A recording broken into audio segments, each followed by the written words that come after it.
What's up mga kabayan? Kumusta? Mapagpalang araw nga pala sa ating lahat. And of course, magandang buhay sa ating lahat mga kabayan. Panibagong araw na naman. Panibago namang makabalbalan ng ibang kampo at ipag-uusapan mga kabayan. And of course, wala lang intro ba? You already know how this is. Si Sir Ivan na naman mga kabayan. Mag-iingay sa inyong mga cellphone at sa inyong mga TV. Eh, syempre mga kabayan, ang pinakabulol na vlogger sa balat ng YouTube, pero bigay sa inyo ng mga totoo at mga preskong balita na kinukuha natin sa ating kapitbahay na social media. So magandang buhay sa ating lahat mga kabayan and happy Sunday sa ating lahat. Okay, so siya nga pala mga kabayan. Sino ba dito yung nakaalala ng intro niyan? Nostalgic ba? Actually, I decided po na ibalik natin po yung intro niyan kasi nga marami kong nabasa doon sa ating previous vlogs mga kabayan. Hinanap nila kung nasaan na daw ang ating original na intro. So dito po sa ating new subscribers, mga bagong pasok sa ating channel, yan po ang ating original na intro kung saan lumabas si Sir Ivan nung panahon po sa pangampanya ni BBM. At yan po ang time na intro na kung saan nakilala nila si Sir Ivan mga kabayan. Di ba? Yan kasi ang time na lumabas po sa YouTube Sir Ivan kasi nga hindi ko na dito matiis mga kabayan. Nung panahon po sa pangampanya ni BBM, ang dami kasing umatake na mga pingklawan, mga anti-Marcos, sinisiraan nila si BBM pati po si Bibi Sara mga kabayan. So I decided na lumabas na po sa YouTube at yan po ang ating original at pinakauna na intro mga kabayan. Okay, so siya nga pala. Thank you so much nga pala doon sa nag-comment sa atin, nag-message sa atin kasi nga sabi niya, ang ating ng vlog do mga kabayan, ginawa daw na pantulog sa kanyang anak. Pantulog daw ating boses mga kabayan o pantulog ba tayo? Hindi pa papagising si Sir Ivan. Well, actually, sabi niya kasi mga kabayan na every time daw na gusto nang matulog ang kanyang anak, ipi-play daw niya or ipa-play daw ng kanyang anak ang ating vlog mga kabayan. Well, anyways, thank you so much sa palagi niyong pagsuporta dito sa ating channel. At saka maraming salamat po na na-appreciate niyo ang ating vlogging style mga kabayan. Again, thank you so much. Well, anyways, gusto ko namang kurot ngayong araw mga kabayan kasi nga, yung News 5, ito pong si Id Langaw ay na-insecure mga kabayan. Bakit Sir Ivan? Kasi nga kung maalala natin, di ba mayroong balita mga kabayan at ang labas na po ng report ang gobyerno natin na kung saan ang Pilipinas ngayon ang pinaka-fastest growing economy sa buong Asia mga kabayan. Di ba nalampasan po yung Vietnam at saka yung Malaysia at saka nalampasan din po yung China. Alam nyo, nung nabalitaan ho yan ni Id Langaw at lalong-lalo na, ibanalita ho yan isang vlogger at kilala ho natin si Juan Storiador mga kabayan. Kasi nga, sabi po ni Juan Storiador na aside pa po doon sa time po ni Apu Lakay kay Marcos Sr., di ba maganda po yung kinamay ng time na yon. Siya nga, bumalik po yan ngayon po sa time ni PBM. Abay, hindi ho yan matanggap ni Idlangaw mga kabayan. Finakcheck po si Juan Storiador na sabi po ni Idlangaw mga kabayan, hindi daw yung totoo. Kasi daw, nakaroon daw dito ng fastest growing economy daw sa time po ni Pinoy mga kabayan. Kasi ang sabi niya, sa report na ipinakita niya, that is first quarter po sa 2016. So, ang ibig sabihin, yan po ang time ni Pinoy mga kabayan. Abay, ipinagmalaki pa. At saka sabi po niya mga kabayan na hindi daw siya maniniwala na sa time daw sa kay Marcos Sr., kay Apu Lakay, maganda daw ang ekonomiya ng time na yon. Pangit daw. Sabi niya, ang pinakasikis daw na ekonomiya of all time sa nangyari sa Pilipinas, ang Marcos Sr. daw nga tayo makabayan. Maniwala ba tayo? Abay, si Idlangaw na insecure. Nasakta makabayan. Well, anyways, pag-usapan natin yan. Mamaya, yan sa pag-usapan natin makabayan. Yan po kasing nangyari doon, kumala ho natin, di ba si BBM nagpunta po doon sa Davao City kasi nga meron siyang inatinan doon na event na kung saan umatin siya sa inauguration po sa Davao City bulk water supply project. And after that, meron po siyang pinuntahan doon kasi nga namigay sila ng land titles. And after that, nagpunta po doon sa event na kung saan yung sa Public Transportation Modernization Program makabayan sa Davao City. And after that, lastly, di ba nagkaroon doon ng briefing makabayan yung status po para makita na kung ano ang estado ng Davao City kasi nga lumubog po sa baha. Alam nyo ba na merong nangyari doon mga kabayan? Ano Sir Ivan? Nalaban natin yung sinabi po ni Lagdamio na kung saan, kasi nga meron kasi nag-request or not request, meron kasi nagsabi doon na I think mayor ba yata yon. Kasi nga sabi nila na kailan ba daw nila matanggap or kailan ba nila matanggap po yung tulong from the national. So sabi nga ni Lagdamio, kung maalala ho natin, 'di ba sabi niya, nabibigyan daw siya kapag merong request yung LGUs. At saka hindi daw mabibigyan yung mga LGUs kapag walang request mga kababayan. Abay, iniba ho yan sa pag-intindi ng mga DBS mga kababayan. Yes, iniba ho yan kasi sabi nila parang bumalik daw yung time doon sa panahon po ng Yolanda. Kung maalala ho natin, 'di ba sinabi po yan ni Marojas na 'di ba time po yun ni Panot. Kasi sabi po ni Marojas na remember you are Romualdez at saka ang presidente ngayon ay isang Aquino daw. Nalaban natin yan. Bigla daw bumalik sa time daw ngayon ni Lagdamio mga kababayan or kay PBM. Abay, kinuyog ang Marcos administrations. So ngayon, siyempre, totoo naman talaga mga kababayan, kailangan talaga natin dito na mag-response po ng emergency doon po sa Davao kasi nga medyo na problema sila doon dahil po sa baha. Pero nagbigay na po ng tulong si PBM na worth 265 million pesos. Pero alam nyo ba, meron pong mga anchor na nagreklamo dito na maliit lang daw ang binigay po ni BM na tulong sa Davao City. Pero after that, meron ipapakita sa inyo na nakalap ko kasi nga meron po dito nagbigay ng tulong. Ngayon, binara na ni Pulong at saka ni Baste Makabayan. Ayon ang papasukin sa dyan sa Davao City na insecure si Sir Ivan. Well, mamaya ipapakita natin yan. And of course, pag-uusapan rin po natin ito pong napakainit na showbiz issue kasi nga si Ivana Alawi Makabayan, di ba? I think alam niyo na po na naling siya doon kay Mayor Albi Benitez o Bacolod City Makabayan. Yes, naling po si Ivana Alawi.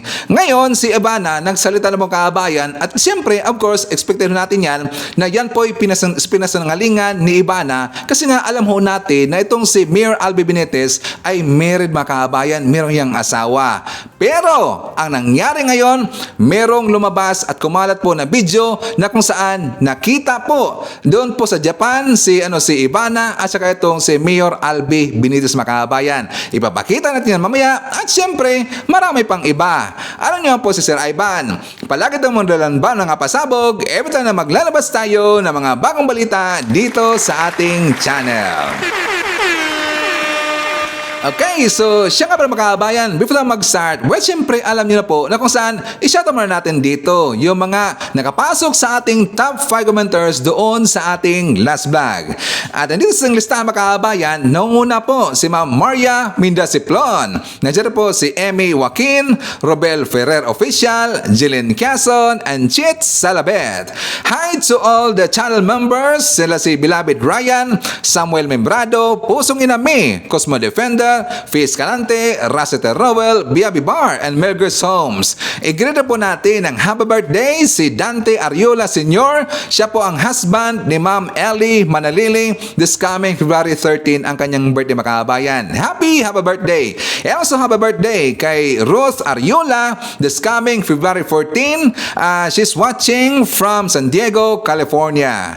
And also happy 66th birthday kay Liza Kane. Siya po ang sister ni Ma'am Marjorie Menzais na nandyan sa Queensland, Australia. Happy birthday! At syempre mga kababayan, i-greet po natin.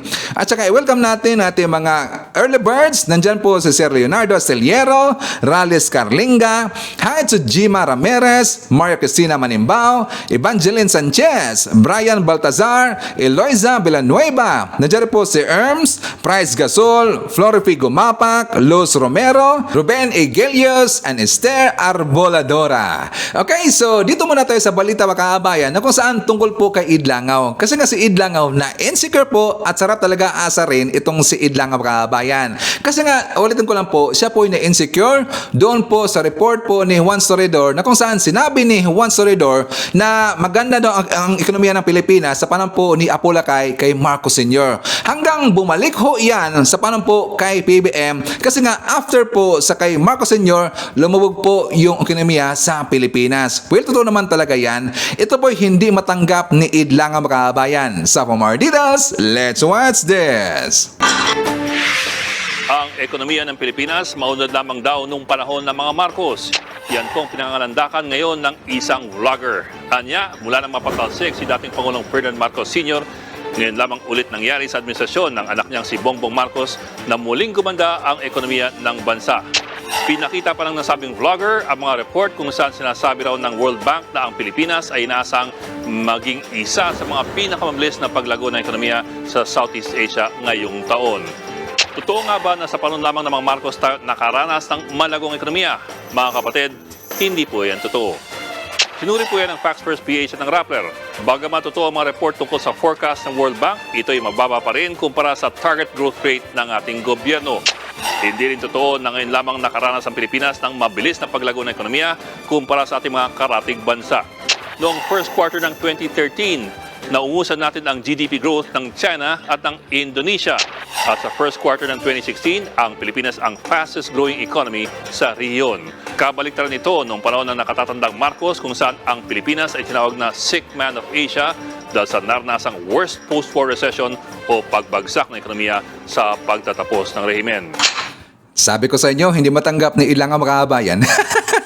Basta mga anti-Marcos, masasaktan talaga eh. Kapag maganda po yung balita, gumaganda po yung ekonomiya sa panahon po ng mga Marcos, hindi na matanggap yung mga makabayan. Di ba? Ang gusto kasi nila na pangit po ang imahe ng mga Marcos sa mata ng ibang tao. Maniwala ba tayo na hindi maganda po yung ekonomiya sa panahon po ng mga Marcos makabayan? Please comment down below. At saka itong si Idlango talaga, napaka-bitter, insecure talaga. Well, alam ko mga kabayan kung bakit siya na-trigger. Bakit? Bakit Sir Ivan? Kasi nga, 4 days ago, after po ibinalita ho ito ng gobyerno natin, lalong-lalo na ng World Bank mga kabayan, pinick up rin po yan ng ibang news outlet doon po sa international, doon po sa India mga kabayan. Alam ba natin yung WION? Yan po ay ibinalita po ng ION tungkol dito sa pagganda po ng ekonomiya sa Pilipinas sa panahon po kay PBBM. So for more details, let's watch this. In other business news, the Philippines became Southeast Asia's fastest growing economy last year, overtaking Vietnam and Malaysia. 3 big factors helped the economy top the growth chart, which are consumption, services, and investment. GDP expanded 5.6%, surpassing the Bloomberg estimate of 5.5%. The economy grew at a similar pace from a year ago in the last 3 months of 2023.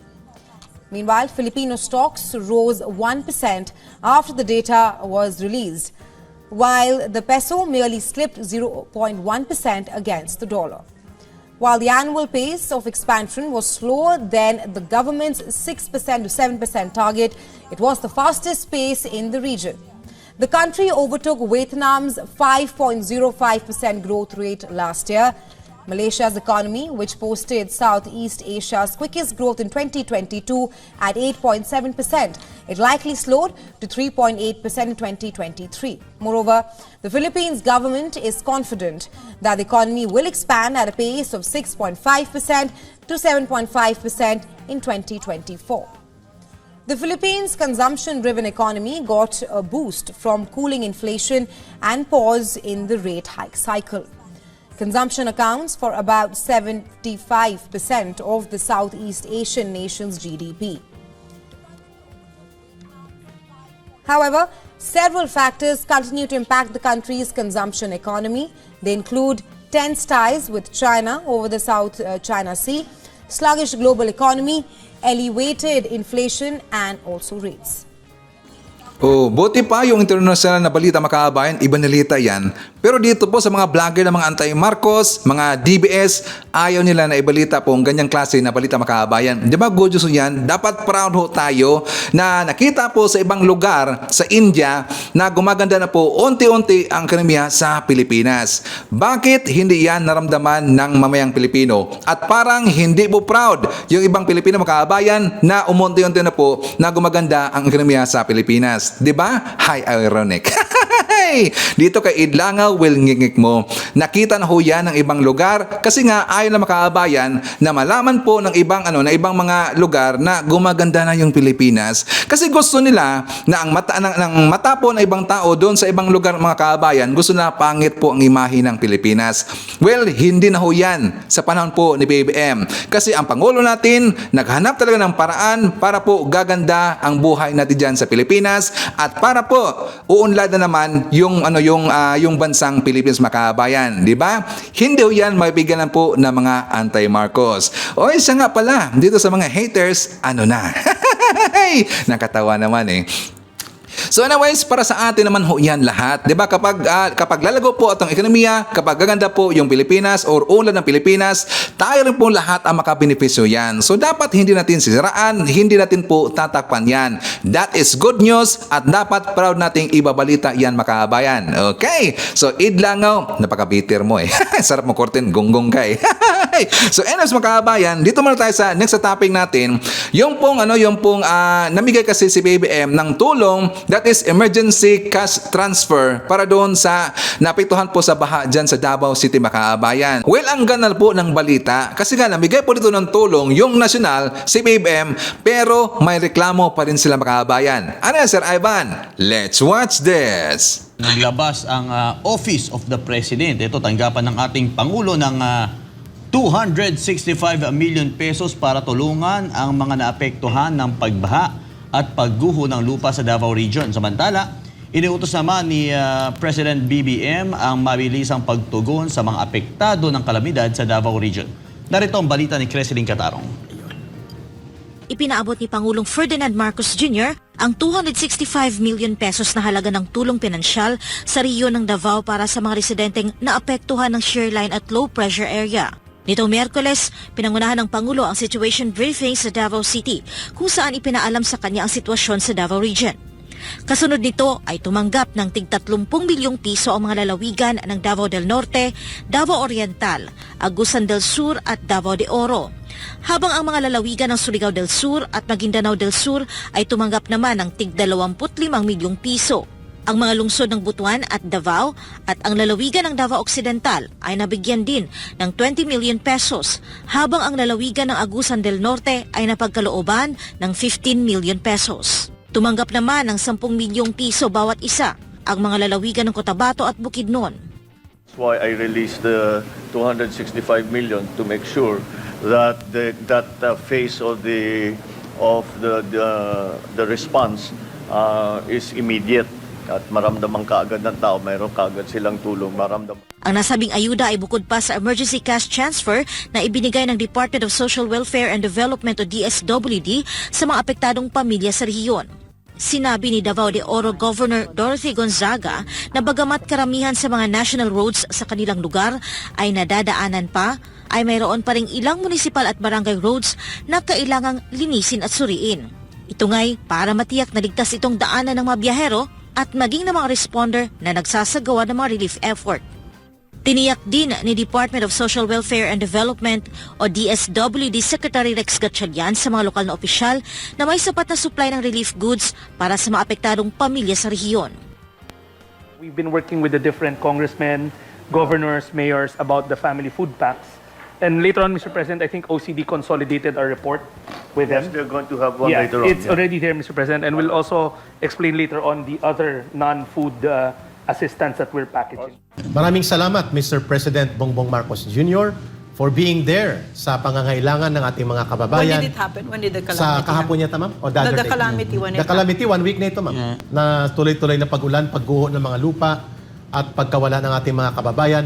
As a daughter of Mindanao, no, taga Mindanao ako, masaya ako nandun ang ating president, bit-bit niya ang kabinete, bit-bit niya ang bigat ng kanyang opisina. Pero honestly, no, the amount is embarrassingly small for me kasi ilang bang probinsya yon, 'di ba? Pero syempre mahalaga, walang price tag yung presence ng president doon kasi ang sinasabi niya doon sa mga taga Mindanao, mahalaga kayo, no? So, yun hindi matatawaran yon. Pero baka naman pwedeng dagdagan yan, di ba? Kasi ilang probinsya yon, ilan na nga yung namatay?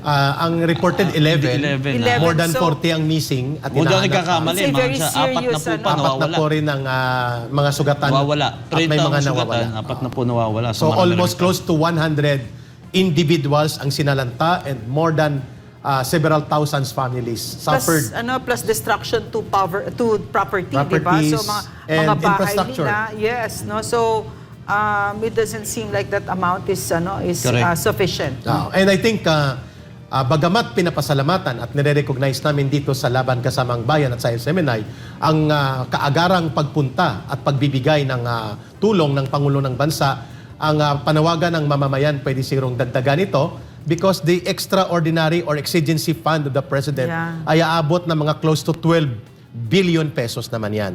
So kung may naiiwan pa, at what is 1 billion to help immediately, hindi lamang yung mga buhay at mga salantang property, kundi ang pag-restore ng pang-ekonomiya at pang-infrastrukturang pangangailangan ng rehiyon na napakahalaga in the southern part of the country. Pero balikan muna natin. pero balikan natin yan kay May Eric. nagsabi kasi dito, Yes, ma'am. damage control lang yan.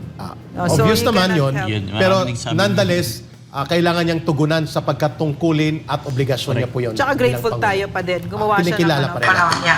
Okay, so nagreklamo sa makabayan, maliit na daw, embarrassing daw na amount, so maliit na makabayan, embarrassing amount, hindi na naintindihan, magunggong talaga eh. Di ba sinabi ko na BBM na yan po'y pauna pa lang makabayan, yan po'y emergency cash transfer. Hindi inintindi yun, kasi nga yung gobyerno natin, si BBM, at saka yung kanilang grupo makabayan, Office of the President, naghintay sila ng report from the LGUs or doon po sa report from the governors, kasi nga ganun yung makabayan. Dapat mag-request ho kayo doon po sa national, and after that kapag meron ng report, clear report makabayan, magbibigay na po yung national ng budget karagdagan yan. So yun pong 265 million pesos pauna pa lang ho yan. Kasi nga para sa akin talagang napakaliit naman po ng budget na yan, kasi yung Davao malaki ho niya makabayan, di ba?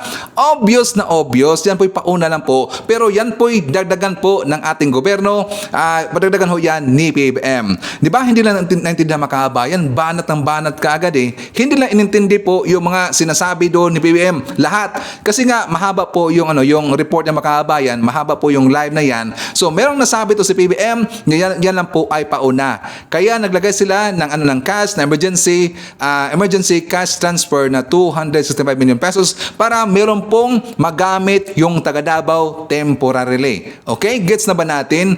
Hindi inintindi ka agad eh. So dito makabayan, insert ko po yung sinabi po ni Lagdamio, kasi nga ito po'y kinuyog. At saka naging pangit dito yung imahe po ni PBM ang Marcos administration dahil daw sa sinabi ni Lagdamio. Hindi lang inintindi makabayan kasi nga maraming nagpost nito, mga anti-Marcos, mga DBS, talagang kinuyog dito si Lagdamio. Siyempre mapektuhan po si PBM kasi nga kasama ho yan PBM, si Lagdamio, siya na po siya advisor po ni PBM makabayan. Sabi nga lang, ang pangit lang ngayon ng pamamahala sa mga Marcos kasi ganito ngayon, parang wala daw sense of urgency si PBM. Abay, nadamay po si PBM dahil po sa sinabi ni Lagdamio. Pero explain ho natin yan. Ano yan, Sir Ivan? Ipaparinig ko na muna sa inyo yung sinabi po ni Lagdamio makabayan. Lahat naman na nag-request, doon naman ibibigay. Pag hindi mag-request, hindi na bibigay. Tapos, pag nawawala dito, hindi rin nabibigay sa inyo. Kung wala kayo, we have to go to the next who's there, di ba?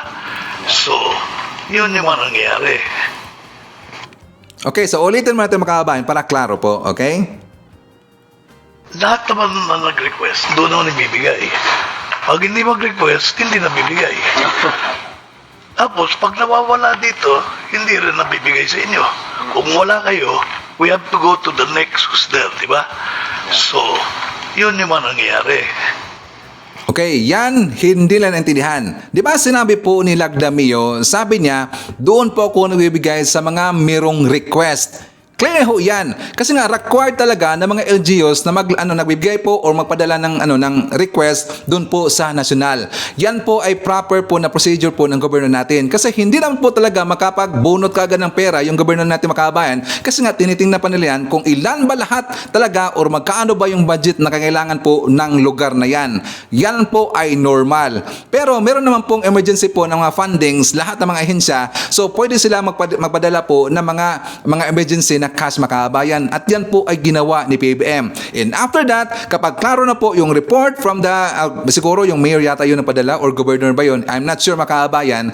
So after that, kapag makita na ho yun ni Lagdamio or baka sa team niya, doon na ipapadala yung kulang or karagdagan po na budget makabayan. Di ba? Gets na ba natin? Ito kasi yung mga anti-Marcos, mga DBS, atake kaagad eh. Hindi lang intindihan makabayan na yan po ay normal talaga.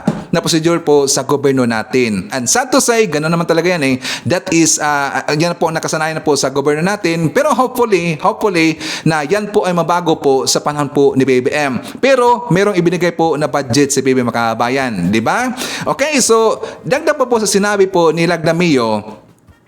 Kasi kapag daw walang request, at saka magpapadala sila dito doon sila ng tulong sa Davao City, at kapag hindi nila alam kung sino po yung nag-request na yon, at saka hindi po malalaman po ng gobyerno natin kung sino po yung makatanggap ng tulong makabayan, baka mawala lang daw.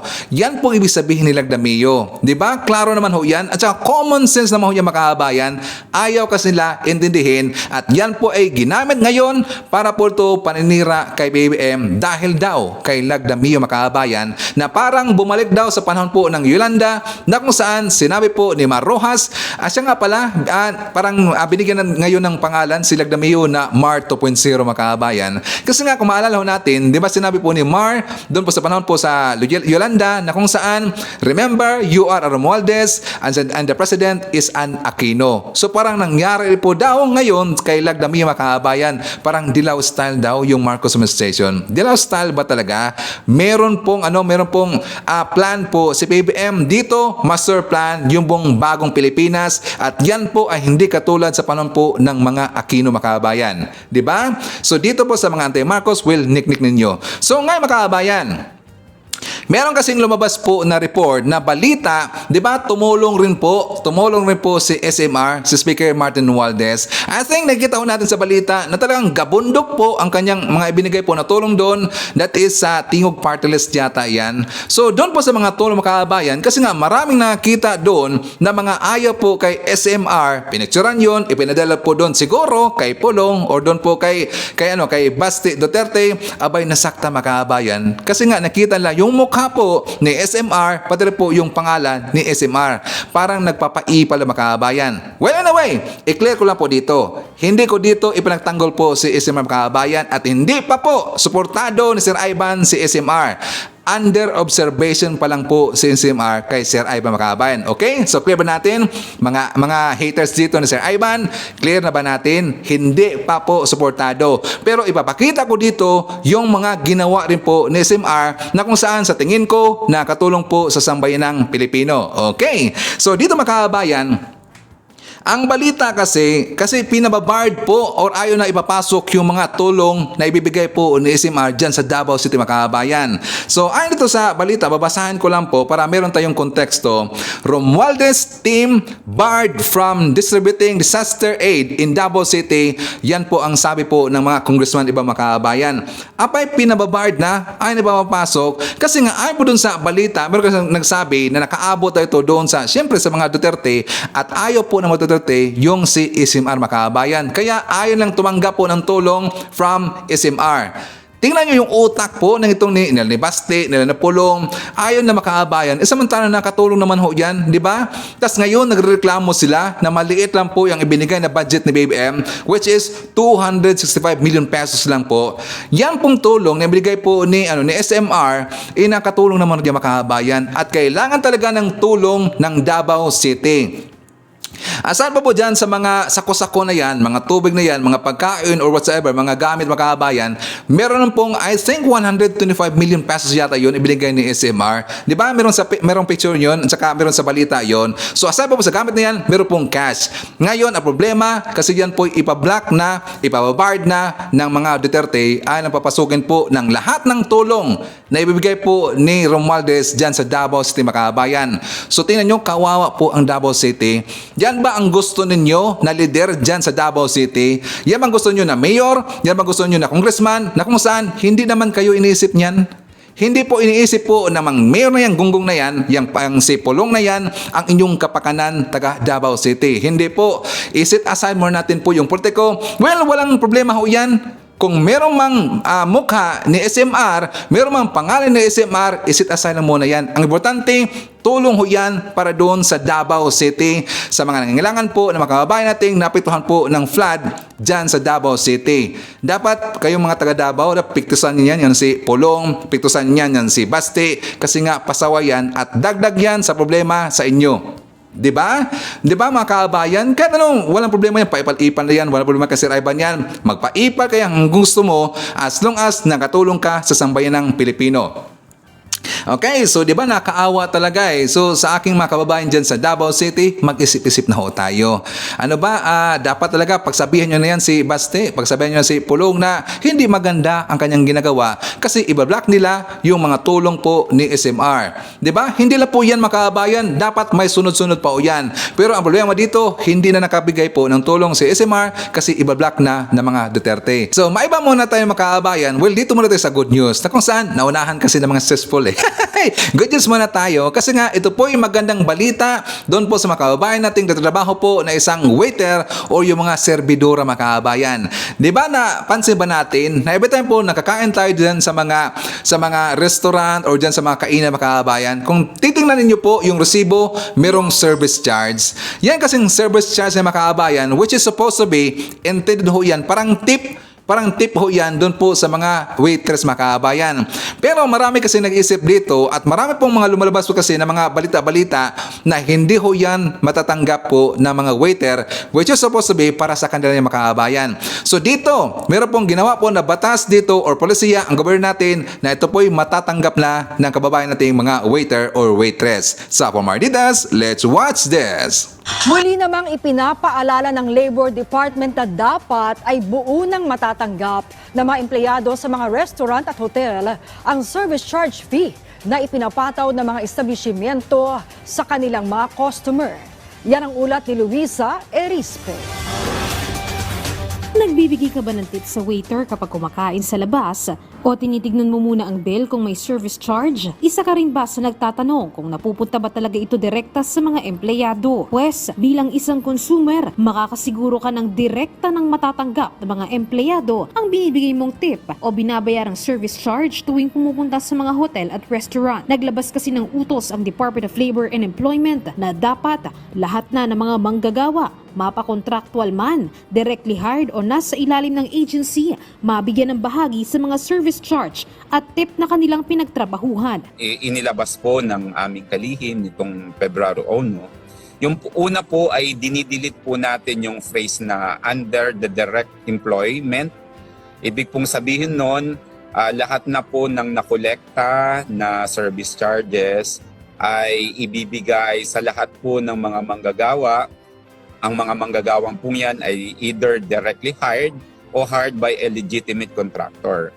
Dahil po dito, mas marami na pong mga manggagawa ng mga hotels at restaurant ang makakatanggap ng service charge. Hindi naman anya kasama dito ang mga managers, pero binigyang diin ng DOLE na para sa ibang mga empleyado, buo dapat nilang matanggap ang service charge fee na ipinapataw sa mga customer. Sabi ng DOLE, narepaso na rin kasi ang IRR ng service charge law at inalis na ang guidelines na 85% lang ang nakukuha ng mga manggagawa at 15% na pupunta sa mga employer. Dapat anya, bawat sentimo diretso na sa bulsa ng mga empleyado. Ang kabuang halaga po ng nakolektang service charges ng mga hotels, restaurants, and similar establishment ay kailangan ng ibigay at i-distribute lahat sa ating mga covered employees. In short, wala na pong bahagdan o porsyento na mapupunta po sa mga employer. Dahil po doon ay mas malaki po ang paghahatian ng mga manggagawa. 2 beses sa isang buwan dapat matanggap ng mga empleyado ang tip nila mula sa service charge. Hindi rin ito dapat pasok o ituturing na kasama sa sinasahod ng mga empleyado. Inaasahan namang milyon-milyong mga manggagawa na nasa larangan ng services ang makikinabang dito. Tiniyak naman ng DOLE, maaaring magsumbong sa kanilang tanggapan kung may makitang lalabag sa bagong patakaran. Okay, so good news ba? Kung good news mga kababayan, please like our video. Okay, so bago na mag-jump po sa next topic, well, i-shoutout muna natin si Ma'am Lucita Barriera, nandiyan po si Selma Moquera, Maiti Baisa, nandiyan po si Holo or Julo Tabios, hi to Regine and Jimboy of Cute Cebu City, there is greetings from Rodolfo Ranada Rabor of Cavite, and hi to Barkadahan One Forever FM. Nandiyan po si Helen Zamudio, Ryan World Begins from Virginia, USA. Hi to Ma'am Garglia, si City Beer, Redler, Trexie, Sir Louie, Ma'am Bless, Sir Didi. Nandiyan po si Sir Paul, Ma'am Milan, Simply Tokes, Lily, Carmen, Judy, Don Kings. Nandiyan po si Red One, Lentek Power for Steam, Aiko, Pax, Elzar, Wenzel Paises, Lady Net, Sir Castillo, Sir Golfy, Tatay Emik, and Tatay Jackfers of Jackfers family. Hi also kay Ma'am Angelita Holsinger, Henry Pilausa, Ashen. Hi to Oscar Buena Obra and Evelyn Garcia. Okay, so mga kababayan ko, dito muna tayo sa showbiz na kung saan napakainit na usapin to kasi nga si Ivana Alawi na link po doon kay Mayor Albi Benitez o Bacolod City, mga kababayan. Kasi nga may kumakalat, ito kasing si Ogie Diaz, mga kababayan, meron siyang sinabi na ito daw yung naling ngayon parang merong romantic daw na nangyari between Ivana at sa dito kay Albi Benitez. Pero alam niyo po, ito kasing sinabi ni Ogie Diaz, meron daw romantic po na relationship si Ivana doon kay Albi Benitez na kung saan meron kasing nakita kay Ivana at saka kay Albi doon sa Japan, mga kababayan, sa airport. So ngayon, siyempre, alam niyo po na normally, ito talaga po ay pasinungalingan po ni Ivana kasi nga si Albi Benitez, married ho yan, mga kababayan. Meron siyang asawa, meron siyang anak, siyempre. So ito po ay nakapagbigay talaga ng problema doon sa pamilya po ng mga Benitez. Ngayon, si Ivana nagsalita ng mga kababayan. Kasi siyempre, kapag hindi siya magsalita dito, marami kasing ma-involve na pangalan. Pati nga si Angela Kang, mga kababayan, na-involve rin po dito. Sino yan si Angela, Sir Ivan? Siya po sa Vivo Max. Na-involve rin po dito. So anyways, focus tayo dito sa issue po ni Ivana at saka kay Albi Benitez. Nagsalita na ho dito. Ito pong si Ivana, mga kababayan, nasabi niya, there are posts and issues involving my name. I try to stay quiet and dumidma na lang dahil sa paniniwala ko na hindi ako dapat magsalita lalo kapag alam ko na wala akong ginagawang masama. But because of the false accusations and hurtful words that are being thrown to my mom and Mona, kailangan ko nang linawin ang mga bagay. This will be the first and last time na magsasalita ako tungkol dito. Hindi po ako ang nasasabing girlfriend ni Mayor Albi Benitez. Sabi niya, hindi daw siya yung nasasabing girlfriend. Ang ibig sabihin, mga kababayan, mayroong iba. Sabi niya dito, I met him when I had work in Bacolod. He was very accommodating and friendly. At hindi lang siya ang politikong nakilala ko at naging kaibigan. I am currently seeing someone who makes me happy. All I can say is that he is respectable businessman and not politician. So, ibig sabihin, mga kababayan, yung siguro baka rumor boyfriend dito ni Ivana, hindi po politician, kundi isang businessman. Sana this helps clear my name and clarify all rumors. Okay? So, dahil meron kasi napalabas po ng balita, mga kababayan, na nakita daw itong si Ivana at itong si Albi Benitez, mayor, doon po sa isang airport sa Japan, mga kababayan.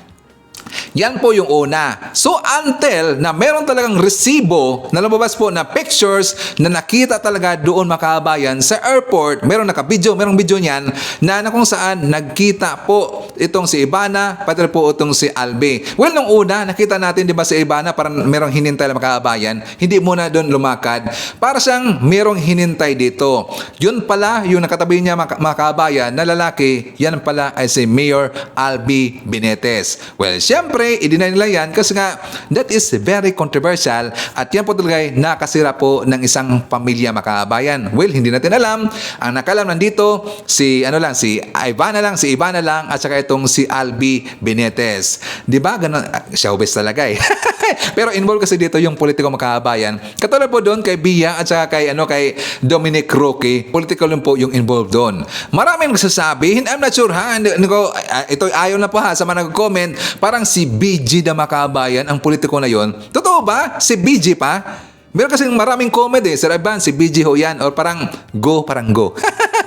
Yun bang involved doon? Well, I don't think so. Well, sila po nakala nyo kabayan. Well, anyways, dito po kay Ivana, ang problema kasi dito ay meron pong ebidensya, meron pong video na halatang halata po. Yan po ipinakalat po ni OJ Diaz. Alam nyo, sabi ko nga sa inyo na hindi naman lahat po nangyayari po yung mga blind item po ni OJ, pero some of them, meron talagang nangyayari po na totoo makabayan. So tulad po dito kay Ivana at saka kay Mayor Albi Benitez. Pero ang hindi lang sure dito kung naging sila ba talaga or meron bang romantic relationship po dito nangyayari between Ivana at saka kay Albi Benitez makabayan. Di ba? Napakainit talaga eh. Bakit Sir Ivan? Eh siyempre Ivana eh. Ivana talaga eh. So anyways makabayan, jump to sa next topic. Ipapakita ko muna sa inyo kasi si Vincent Tabigi, nagpunta sila doon sa Dolomite Beach. So doon sa Dolomite Beach, meron siyang in-interview doon kasi nga gumawa siya ng kalye survey mga kabayan. So for more details, let's watch this. Kuya, sino yung binoto mo nung nakaraang eleksyon nito? Siyempre, BBM. Si BBM. So una kong tanong, mayroon kasing isang mayor na gustong pag-resignin si PBBM. Ano po ang opinion nyo dito? Hindi po pwede yun. Dapat siyang mag-resign. Payag ba kayo? Hindi ako papayag. Payag ako mag-resign yung mayor.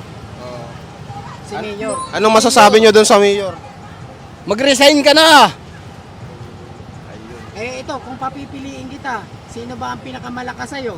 Ha? Pangulong Bongbong Marcos or BBM? Ay si Bongbong na ako. Bakit kay BBM ka? Ay si Duterte nanalo lang yan dahil kay Bongbong eh. Payag ka ba na ihiwalay ang Mindanao sa Pilipinas? Ay hindi po pwede yun. Kung iwalay yun, doon na sila sa China. Eh sabi ni Duterte daw eh. Ay pupunta siya sa China para hiwalay siya. Sir ha? BBM talaga ako. Simula noon ba? Simula noon? Simulat sa poll, nung kay tatay pa niya. Ayun. Sino yung binoto mo nung nakaraang eleksyon? Si BBM po. BBM. So, ang tanong namin, mayroon kasing isang mayor na gustong pag-resignin si BBM. Anong opinion mo dito? Bakit naman ganun sila sabi niya?